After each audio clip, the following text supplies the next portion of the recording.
Hello everyone, स्वागत है आपका हमारे चैनल पे। और आज है 30 अप्रैल और हम लोग क्या करते हैं यहाँ पे इंपॉर्टेंट न्यूज़ को यहाँ पर कवर करते हैं जो कि एग्जाम में पूछे गए प्रश्न हैं या पूछे जाने की संभावना है।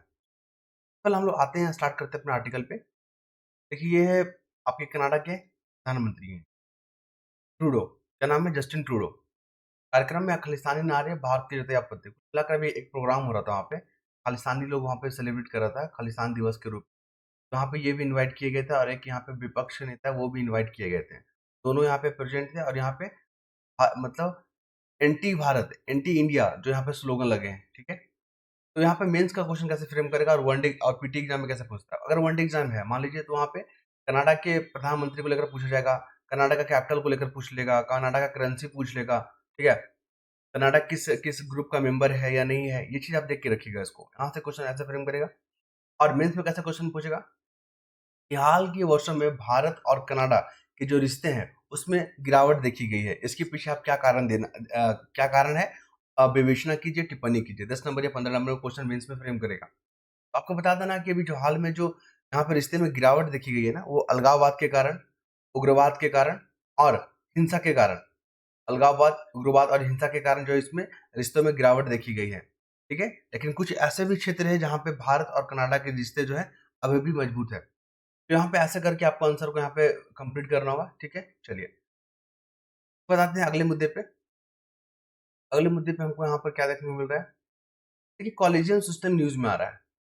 कॉलेजियम सिस्टम बोल रहा है ना, एक पीआईएल दर्ज किया गया था कि कॉलेजियम जो सिस्टम है उसको, जो हाईकोर्ट में जो जज का अपॉइंटमेंट होता है ना, जज का, उसमें कॉलेजियम सिस्टम जो नाम की सिफारिश करती है। तो एक याचिकाकर्ता ने कहा कि कॉलेजियम सिस्टम को यहाँ पे समाप्त कर देना चाहिए, ठीक है। तो कॉलेजियम सिस्टम है क्या? कॉलेजियम सिस्टम जो है नाम की सिफारिश करती है सुप्रीम कोर्ट, और हाई कोर्ट के जो जज होते हैं ना उनका नाम को सिफारिश करते हैं और उस नाम को फिर जाके उस व्यक्ति को जाके फिर राष्ट्रपति क्या करते हैं, अपॉइंट करते हैं, ठीक है। क्वेश्चन बहुत बार पूछा गया है स्टेट पीसीएस में कि जो है सुप्रीम कोर्ट की जज हो गई या हाई कोर्ट की जज का अपॉइंटमेंट कौन करता है, तो राष्ट्रपति करता है। पहला फैक्ट याद रखिए। बीपीएससी में पिछला क्वेश्चन क्या पूछ दिया कि हाई कोर्ट में जो जज की जो संख्या है उसको बढ़ाने का जो पावर किसको दिया गया है, ये राष्ट्रपति को दिया गया है। सुप्रीम कोर्ट में जज की जो संख्या है बढ़ाने का पावर किसको दिया गया है, वो दिया है संसद को दिया गया है, ठीक है। सुप्रीम कोर्ट के जज और यहाँ पे हाई कोर्ट के जज बनने के लिए क्या क्राइटेरिया होना चाहिए, तो आपको बता दें यहाँ पे 10 साल का प्रैक्टिस करना होगा आपको अधिवक्ता के रूप में, और 5 साल जो है आपको यहाँ पे हाई कोर्ट के जज के रूप में यहाँ पे काम करना होगा, ठीक है। तब जाके आप सुप्रीम कोर्ट के यहाँ पे जज बनोगे। क्लियर है? ये तमाम फैक्ट को याद रखिएगा।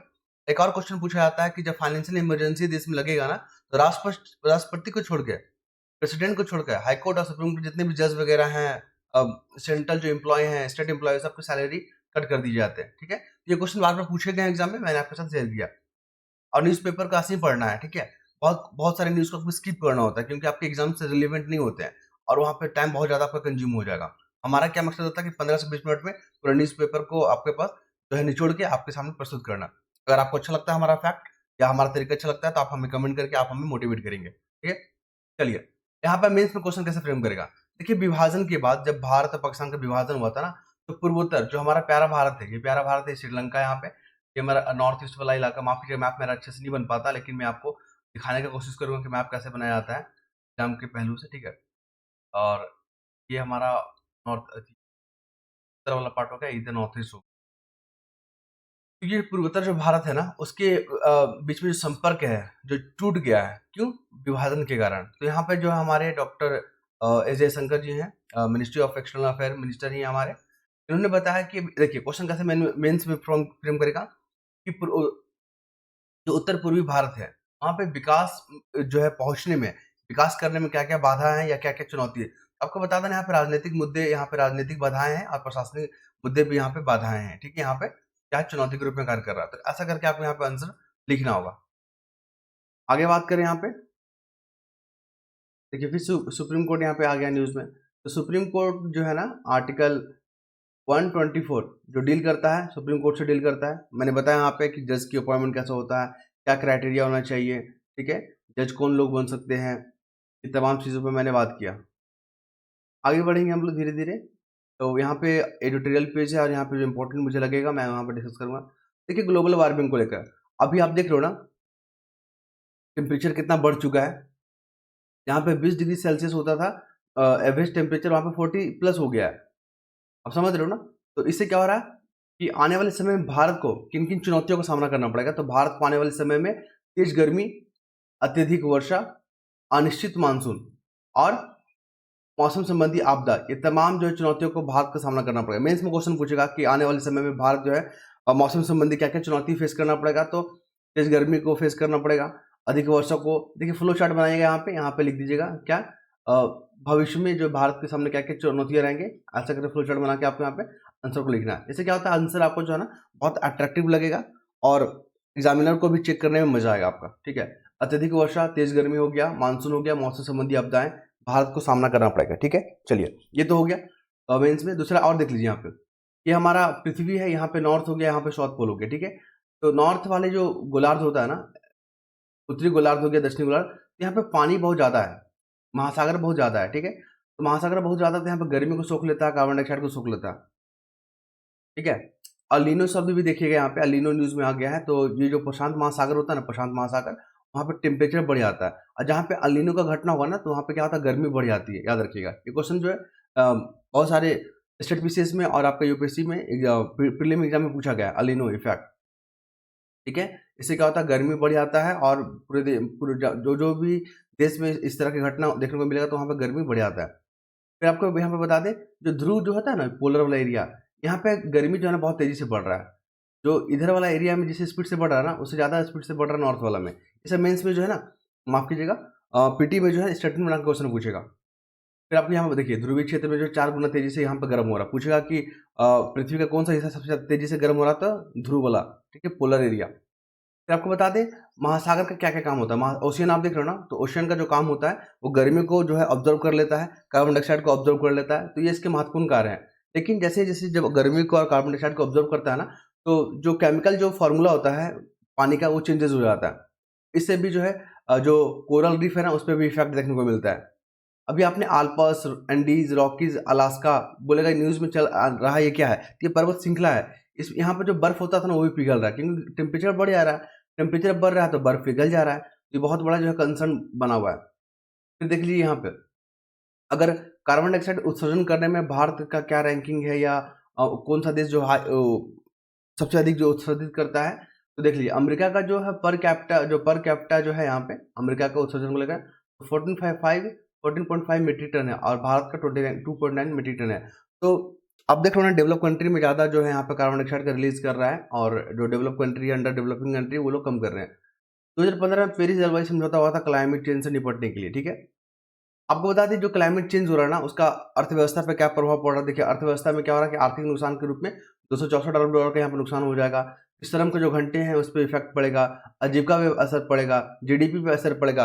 ये यहाँ पे पूछेगा कि जो क्लाइमेट जो चेंज हो रहा है ना, क्लाइमेट जो चेंज हो रहा है, उससे जो है अर्थव्यवस्था पे क्या फर्क पड़ेगा। तो यहाँ पर फ्लो चार्ट बना के आपको यहाँ पे लिख देना कि जीडीपी को प्रभावित करेगा, श्रम घंटे को प्रभावित करेगा, और यहाँ पे इतने जो है आर्थिक नुकसान होने की संभावना है, और यहाँ पे आजीविका को लेकर, रोजगार को लेकर यहाँ पे इफेक्ट रहेगा, ठीक है। चलिए आगे बढ़ते हैं, तो यहाँ पे मणिपुर को लेकर न्यूज़ में है। देखिए मणिपुर न्यूज़ में ऐसे ही था, यहाँ से क्वेश्चन पूछे गए हैं। अपने मतई और कुकी ट्राइब्स के बारे में सुना ही होगा, ठीक है। आर्टिकल 342 जो है आपके जनजाति के बारे में डील करता है, ठीक है। आर्टिकल 38 जो का है, ये जो है जनजातीय आयोग के बारे में डील करता है। तो ये महत्वपूर्ण आपको प्रावधान ध्यान रखने होंगे, क्योंकि पूछता है एग्जाम में, मेंस में आंसर राइटिंग में पूछेगा कि जनजातियों से जुड़े हुए जो संवैधानिक प्रावधान है उसका उल्लेख करें, ठीक है। तो आर्टिकल 342, आर्टिकल 38, आर्टिकल 17 हो गया, आर्टिकल 46 हो गया, ये सब डील करता है आपके जनजातीय जो है प्रिमिटिव जो ट्राइब है उनके उनके उनको सशक्त करने के लिए। कुल मिलाकर जो मणिपुर में जो क्राइसिस चल रहा है ना, वो मतई को जो है ना, जो है जनजाति का दर्जा देने को सवाल को लेकर कुकी जो समुदाय है उनके बीच में जो है यहाँ पे हिंसा देखने को मिल रहा है, ठीक है। और अब तक जो है 200 लोगों की मृत्यु हो चुका है, 1100 से अधिक लोग घायल हो चुके हैं। ये सब मेंस में पूछेगा आपका। अभी जो बीपीएससी का जो मेंस एग्जाम होगा वहाँ पे, तो वहाँ पे करंट अफेयर का टॉपिक रहता है मेंस में, ठीक है। तो वहाँ से पूछेगा। अभी जेपीएससी का मेंस होने वाला है जून में, वहाँ से भी ये सब क्वेश्चन को यहाँ पे डाला जा सकता है, ध्यान रखिएगा। आगे बात करेंगे यहाँ पे, तो अभी जो रसिया और यूक्रेन के बीच में जो युद्ध चल रहा है ना, तो अमेरिका ने चीन को बोला है कि आप जो सामान बेच रहे हो ना रूस को, रूस क्या कर रहा है, उस सामान को यूक्रेन के जो खिलाफ जो है ना युद्ध में यूज कर रहा है। तो अमेरिका ने इसको चेताया है, ठीक है, ध्यान रखेंगे इसको। एक शब्द न्यूज में आ गया है फेंटानिल, बोलेगा कि चर्चा में रहा फेंटानिल क्या है। फेंटानिल क्या है, एक नशीली पदार्थ है, नशीली दवा है, नशीली पदार्थ है फेंटानिल, ठीक है, जो कि चाइना जो है रसिया में नहीं आने दे रहा है। ये इस जो पदार्थ है उसको रोक के रखा हुआ है, ठीक है। बस इतना पूछेगा कि फेंटानिल चर्चा शब्द में रहा है, ये क्या चीज़ को संदर्भित करता है, कि नशीला पदार्थ है। नशीला पदार्थ को लेकर बात करेंगे, ठीक है। अभी एक और टॉपिक आएगा वहाँ पे, तो वहाँ पे गोल्डन क्रिसेंट और गोल्डन ट्रायंगल क्या होता है, जो कि क्वेश्चन पूछा जाता है, मैं वहाँ पर बताऊंगा आपको। देखिए, अलीगढ़ मुस्लिम जो विश्वविद्यालय है ना, मुझे लगता है कि 1875 में बना था। आप लोग कमेंट करके बताएंगे कि ये अलीगढ़ मुस्लिम जो विश्वविद्यालय की स्थापना कब हुआ था। अभी जो इसके जो कुलाधिपति है, चांसलर है, नाइमा खातून बने, याद रखिएगा। फिर कॉलेजियम सिस्टम के बारे में न्यूज़ में आ गया है। देखिए, कॉलेजियम सिस्टम आपको बताया था, यहाँ पे जजों को अपॉइंट को लेकर यहाँ पे नाम की सिफारिश करती है। 32 आर्टिकल 32 याद रखिएगा, इसको संवैधानिक उपचार कहते हैं। जो हमें फंडामेंटल राइट मिला ना 12 से 35 तक, अगर मान लीजिए इसका उल्लंघन होता है तो हम सीधे सुप्रीम कोर्ट जाएंगे। पता है ना आपको, मौलिक अधिकार का यही मतलब होता है कि अगर मेरा राइट का वायलेशन हो रहा है तो हम सीधा आर्टिकल 32 जो है हम लोग सीधा कहाँ जाएंगे, सुप्रीम कोर्ट जाएंगे। सुप्रीम कोर्ट क्या करती है, 5 गो रीट जारी करती है, 5 रीट जारी करती है, ठीक है। आपने हैबियस कॉर्पस का नाम सुना होगा, मेंडेमस का सुना होगा, सर्टियरी का सुना होगा, ठीक है, कॉरिशन का सुना होगा। ये तमाम जो है रीट है, ठीक है, जो हमारे जो फंडामेंटल राइट है उसको प्रोटेक्ट करने के लिए सुप्रीम कोर्ट आर्टिकल 32 के तहत और हाई कोर्ट हमारा 226 के तहत जो है यहाँ पे रीट जारी करता है, ध्यान रखेंगे। 32 को जो ना बाबा साहेब अम्बेडकर ने कहा था, इसको संविधान का आत्मा कहा था, ठीक है। 99 कॉन्स्टिट्यूशन अमेंडमेंट याद रखिएगा, ये जो है ना राष्ट्रीय न्याय के नियुक्ति आयोग है, ठीक है। जज अपॉइंट करने के लिए एक आयोग बनाया गया था, लेकिन 99 कॉन्स्टिट्यूशन अमेंडमेंट एक्ट के तहत इसको जो है असंवैधानिक करार दे दिया गया था सुप्रीम कोर्ट की तरह, क्योंकि हमारा जो बेसिक स्ट्रक्चर है ना कि न्यायपालिका एक जो है ना स्वतंत्र न्यायपालिका होना चाहिए, ये हमारा बेसिक स्ट्रक्चर है। आपने केरल जो है केशवानंद जो केस में आपने देखा होगा 1973 में, कि बेसिक स्ट्रक्चर को आप चेंज नहीं करोगे, तो स्वतंत्र न्यायपालिका जो है हमारे बेसिक स्ट्रक्चर का पार्ट होता है। और इसी के आधार पर जो है जो राष्ट्रीय न्यायिक जो नियुक्ति आयोग है ना, उसको क्या कर दिया गया था, असंवैधानिक करार दे दिया गया था, ध्यान रखेंगे इसको, ठीक है। आगे बढ़े हम लोग, तो पता है ना भोजशाला जो है मध्य प्रदेश में है, यहाँ पे सर्वेक्षण चल रहा है, ठीक है। तो आपको बता दें जो संस्कृति मंत्रालय है ना, उसके तहत जो है एएसआई, भारतीय पुरातत्व जो सर्वेक्षण एएसआई जो है अधीन कार्य करती है, याद रखिएगा। और इसके बाद मुझे जो इम्पोर्टेंट नज़र आ रहा है, मैंने यहाँ पे हाईलाइट करके रखा हुआ है। मैं पॉलिटिकल न्यूज़ को यहाँ पे क्या करता हूँ, दरकिनार करता हूँ, क्योंकि वो हमारे एग्जाम के लिहाज से इंपॉर्टेंट नहीं होता है। हाँ, यहाँ देख लीजिए, अभी क्या हो रहा है, छठे चरण का नामांकन हो रहा है, लोकसभा का इलेक्शन हो रहा है, आपको पता ही है, 18वां लोकसभा है। तो यहाँ पे जो है अधिसूचना कब जारी किया गया था, बीपीएससी एग्जाम में पूछ लेता है। तो मार्च के मध्य में जो है ना यहाँ पे अनाउंसमेंट किया गया था अधिसूचना राष्ट्रपति के और तरफ और से, ठीक है, याद रखिएगा। ये पहला फैक्ट हो गया। आपको ये बता दें अभी 7 चरणों में यहाँ पे इलेक्शन होगा, कितने चरणों में, 7 चरणों में। तो ये तमाम फैक्ट को याद रखिएगा, एग्जाम में कभी कभी पूछ लेता है। और आपको ये भी बता दें यहाँ पे लोकसभा का अगर आपको मेंबर बनना है, लोकसभा का सदस्य बनना है, तो आपको 25 साल कम से कम होना चाहिए, आपको भारत का नागरिक होना चाहिए यहाँ पे। और आपका जो मतदाता जो सूची है जहाँ से आप खड़े हो ना, वहाँ पे उसका नाम होना चाहिए, ठीक है। साथ ही आपके में पागलपन, दिवालियेपन जैसे लक्षण बिल्कुल नहीं होना चाहिए, तब जाके आप यहाँ पे नॉमिनेट करोगे, ठीक है। चलिए, और आपको बता दें यहाँ पे 25 जनरल कैंडिडेट है तो आपको 25,000 रुपये जो सिक्योरिटी मनी रखना पड़ता है, और ST के लिए 12,500 रुपया। ये तमाम जो है क्राइटेरिया को आप ध्यान रखेंगे आप।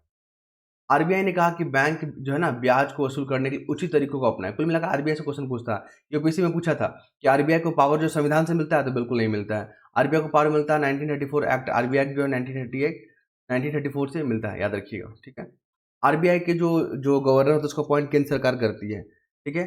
आरबीआई का काम क्या होता है, सरकार के बैंकर के रूप में कार्य करना, कॉमर्शियल बैंकों के जो बैंकर के रूप में कार्य करना, और इन्फ्लेशन को कंट्रोल करना आरबीआई के मुख्य कार्यों में से एक है। नोट करेंसी इशू करना। आपको बता दें 1 रुपया का जो नोट होता है ना, 1 रुपया का नोट, उस पर जो साइन होता है फाइनेंस सेक्रेटरी का होता है, याद रखिएगा। ये क्वेश्चन बहुत बार पूछा गया है विशेष में। आपको यहाँ पर बता दें मेंस में आपसे क्वेश्चन क्या पूछेगा, देखिए अभी निर्यात पर असर पड़ेगा, जो एक्सपोर्ट करते हैं ना, भारत सबसे ज़्यादा एक्सपोर्ट जो करता है, तो वैश्विक जो अनिश्चितता है, अनसर्टेनिटी है, जो रशिया यूक्रेन का वार के कारण, इजराइल हमास के युद्ध के कारण, वैश्विक महामंदी के कारण जो है भारत के एक्सपोर्ट पे जो असर पड़ेगा। अभी जो है हम लोग कितना का एक्सपोर्ट करते हैं, 437 अरब अमेरिकी डॉलर, 437 अरब अमेरिकी डॉलर का हम लोग क्या करते हैं, एक्सपोर्ट करते हैं। और इम्पोर्ट कितना करते हैं, 677 अरब अमेरिकी डॉलर। तो हमारा जो है इम्पोर्ट अधिक है, इम्पोर्ट अधिक याद रखिएगा, और एक्सपोर्ट कम है। तो हमारा क्या होगा, ट्रेड डेफिसिट हो जाता है ना, जब आपका एक्सपोर्ट कम होता है और इंपोर्ट अधिक होता है तो ट्रेड डेफिसिट हो जाता है। चलिए, ये तो 2 फैक्ट याद रखिएगा। फिर हम आपको बता दें फियो क्या है, एक भारतीय निर्यात संगठनों का एक महासंघ है। तो कुल मिलाकर जो अनिश्चितता है भू राजनीति के कारण, ठीक है, उच्च मुद्रास्फीति के कारण, उच्च ब्याज दर, फिर जो यहाँ पे अनसर्टिनिटी आपको देख रहे हैं, वैश्विक मंदी देख रहे हैं, इन तमाम कारणों से एक्सपोर्ट पे असर पड़ सकता है। आगे बात करें यहाँ पे, तो सेंट्रल विस्टा प्रोजेक्ट क्या है, आपको पता है नया जो संसद भवन बना है हमारा, इसी परियोजना के तहत बना है, सेंट्रल विस्टा प्रोजेक्ट के तहत। और एक संग्रहालय भी बन रहा है जिसका नाम है योगी योगिन भारतीय नेशनल म्यूजियम। ठीक है, यहाँ पे सारे जो एंटिक चीज़ है हमारे, जो बहुत पुरानी पुरानी चीज़ यहाँ पे क्या कंजर्व किया जाएगा, रिजर्व किया जाएगा, यहाँ पे ध्यान रखेंगे।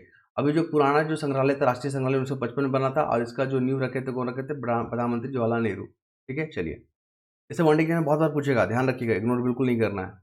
बाकी पॉलिटिकल न्यूज़ को आप इग्नोर करें, जो कि एग्जाम के लिहाज से महत्वपूर्ण नहीं होता है। देखिए यहाँ पे गाजा में, जो आपको पता नहीं, इजराइल और हमास के बीच में जो युद्ध चल रहा है, अब यहाँ पे मानवीय संकट देखने को मिल रहा है, क्योंकि यहाँ पे बहुत सारे जो है ना मासूम नागरिकों, बच्चों, महिलाओं का यहाँ पे क्या हो रहा है, मर्डर हो जा रहा है, उन लोग का जान गंवा दे रहे हैं, तो उनका भी तो राइट को प्रोटेक्ट करना है ना। तो आपको बता दें, टू स्टेट थ्योरी बहुत बार पूछा गया है। टू स्टेट थ्योरी जो है ना, तो इजराइल और फिलिस्तीन के बीच में जो मसला है उसको सॉल्व करने के लिए यहाँ पे इस मेथड का यूज किया जाता है, ध्यान रखेंगे आप। देखिए लाल सागर में जो है अभी कंटेनर वगैरह, जहाज वगैरह जो पास हो रहा है ना, तो उस पर हूती विद्रोही जो है ना, यमन का जो हूती विद्रोही उस पर हमला कर दे रहा है। ठीक है, इसको लेकर न्यूज़ में आ रहा है बहुत बार। तो हूती विद्रोही जो है ना, यमन में एक्टिव है, और इसको सपोर्ट कौन करता है, ईरान सपोर्ट करता है, याद रखिएगा। आपको बता दें, सऊदी अरब और ये आपका यूएई में जो इंपॉर्टेंट इंपॉर्टेंट जो शहर है, जो सिटीजन है, उसको ध्यान रखिएगा, क्योंकि अभी बीपीएससी में जो क्वेश्चन पूछा गया था पिछले बार, इंपॉर्टेंट शहर दे दिया गया था, बोला था कि बताइए किस देश में बिलोंग करता है। जैसे सऊदी अरब में आपको जिद्दा जो शहर है, ठीक है, ध्यान रखिएगा इसको, और यूएई में अबू धाबी है। तो इससे महत्वपूर्ण शहरों को ध्यान में रखिएगा, क्वेश्चन ऐसे फ्रेम करता है।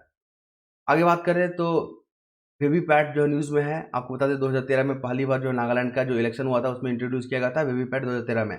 इसका फुल फॉर्म याद रखिएगा, वोटर वेरिएबल पेपर ऑडिट। आप जिस पार्टी को भी वोट दोगे ना, जिस प्रत्याशी को वोट दोगे ना, उस पार्टी का जो सिंबल, जैसे मान लीजिए आपने बीजेपी पे जो है यहाँ पे बटन दबाया, बीजेपी पे, तो उसका जो सिंबल है कमल छाप, तो आपकी एक पर्ची में ना कमल का जो यहाँ पे सिंबल दिखेगा, तो आपको कंफर्म हो जाएंगे कि आपने जिसको वोट दिया है वोट उसी को पड़ा है। ठीक है, ये एग्जाम्पल था, बाकी आपको जिसको वोट देना आप दे सकते हैं। आगे बात करें यहाँ पे, नास्तिक मुस्लिम महिला की याचिका पर केंद्र और केरल सरकार की नोटिस। देखिए आर्टिकल 25 न्यूज में आ गया यहाँ पे। आर्टिकल 25 जो डील करता है ना धर्म की स्वतंत्रता को लेकर, आप जो है किसी भी धर्म को फॉलो करने के लिए स्वतंत्र है, हम भी किसी धर्म को फॉलो को लेकर जो यहाँ पे करने के लिए स्वतंत्र है, याद रखिएगा आर्टिकल 25। तो ये जो है फंडामेंटल राइट के अंतर्गत आता है, 12 से 35 जो फंडामेंटल राइट है। फंडामेंटल राइट करने का मतलब क्या होता है, अगर ये मेरा राइट वायलेशन होता है तो हम डायरेक्ट सुप्रीम कोर्ट जाएंगे, याद रखेंगे आप। आगे बात करें यहाँ पे, तो देखिए यहाँ पे एक चीज़ है, जो मुस्लिम महिला होती है ना, जब उनको हिस्सा चाहिए होता है ना, तो सरिया सरिया जो कानून चलता है, जो मुस्लिम जो कानून होता है, सरिया वाला जो कानून होता है, उसके तहत महिलाओं को, मुस्लिम महिलाओं को वो अधिकार नहीं मिल पाता है। ठीक है, सरिया कानून के तहत महिलाओं को उसमें बराबरी का अधिकार नहीं मिला हुआ है मुस्लिम समुदाय में, अगर आप देखें तो। ठीक है, तो ट्रिपल तलाक से बहुत जो लोग सफ़र करती है, और हालांकि ट्रिपल तलाक को ख़त्म कर दिया गया है, इंस्टेंट ट्रिपल तलाक को, और यहाँ पे उनको अधिकार प्रॉपर्टी वगैरह नहीं मिलता है, तो वो कह रहे हैं कि मुझे जो हिंदू जो सक्सेसर जो लॉ है 1925 का, उसके तहत हमको जो प्रॉपर्टी में राइट मिलना चाहिए। ठीक है, ठीक है, तो यूनिफॉर्म सिविल कोड आ रहा है कि अब जो है क्रिमिनल कानून के, क्रिमिनल जो आप अपराध करोगे उसके लिए सेम कानून होता है, उसी प्रकार सिविल मैटर में भी अब सेम कानून होगा यूनिफॉर्म सिविल कोड के माध्यम से। आर्टिकल 44 जो है हमारा डीपीएसपी का पार्ट है, और यहीं पे यूनिफॉर्म सिविल कोड के बारे में बात किया गया है। आगे बात करें यहाँ पे, देखिए आर्टिकल 142 बहुत बार पूछा गया, स्टेट क्वेश्चन बहुत बार पूछता है। आर्टिकल 142 जो है सुप्रीम कोर्ट को पावर दिया गया है कि वो कंप्लीट जस्टिस करें। देखिए अभी 14 साल की एक बच्ची थी, नाबालिग थी, उसको जो है बलात्कार किया गया था और वो प्रेग्नेंट हो गई थी। ठीक है, तो वहाँ पे जो अबॉर्शन करने की यहाँ पे बात की गई थी, तो सुप्रीम कोर्ट ने बोला कि हाँ, बच्ची को जो है यहाँ पे सुरक्षित करना ये हमारा प्रायोरिटी है, तो इनका जो है अबॉर्शन करना चाहिए। लेकिन ये जो जो पीड़ित थी जो, ठीक है, तो उनके माता पिता ने कहा कि उनका अबॉर्शन करने से उसकी जान के खतरा बन सकता है, तो ऐसे में लेकर जो सुप्रीम कोर्ट ने अपने फैसला को पलट दिया। ठीक है, आर्टिकल 142 याद रखिएगा, कंप्लीट जस्टिस में जो है यूज़ किया जाता है। जैसे आपने देखा होगा कि जो अयोध्या का राम मंदिर जो था यहाँ पर बना था, तो वहाँ पर मस्जिद वाला लोगों को जो जो विशेष समुदाय वाले लोग हैं उसको जो अलग से उनको ज़मीन अलॉट कर दिया गया था कि आप लोग वहाँ पर जाकर मस्जिद बना लें। ठीक है, तो आर्टिकल 142 के तहत ये फैसला दिया गया था। आर्टिकल 141 क्या डील करता है, देखिए मान लीजिए सुप्रीम कोर्ट का जो फैसला होता है ना, वो पूरे भारत और भारत के क्षेत्र में लागू होता है 141 के तहत। ये क्वेश्चन पूछा गया आपको जेपीएससी का मेंस का जो एग्जाम हुआ था ना, उसमें जो ऑब्जेक्टिव क्वेश्चन आया था उसमें पूछा गया था ये क्वेश्चन। मैं आपके साथ शेयर करते रहता हूँ, जो एग्जाम में पूछे जाते हैं, जो महत्वपूर्ण होता है। आगे बात करते हैं, तो यहाँ पर देख लीजिए पेरिस जो है, यहाँ पे ओलंपिक होने वाला 2024 का जो ओलंपिक होगा वो पेरिस में होगा। बस इतने ही इंपॉर्टेंट फैक्ट है, मुझे इसके बाद मुझे कुछ खास नज़र नहीं आ रहा है। आई होप आप चीज़ों को समझ पा रहे होंगे। हमारा तरीका अगर पसंद आता है तो आप हमें कमेंट करेंगे, आप अपना सजेशन देंगे, आप अपना राय व्यक्त करेंगे हमें कमेंट बॉक्स के माध्यम से। ठीक है, तो आपसे हमारा रिक्वेस्ट रहेगा कि अगर आपको पसंद आता है तो शेयर भी करेंगे, लाइक भी करेंगे। धन्यवाद।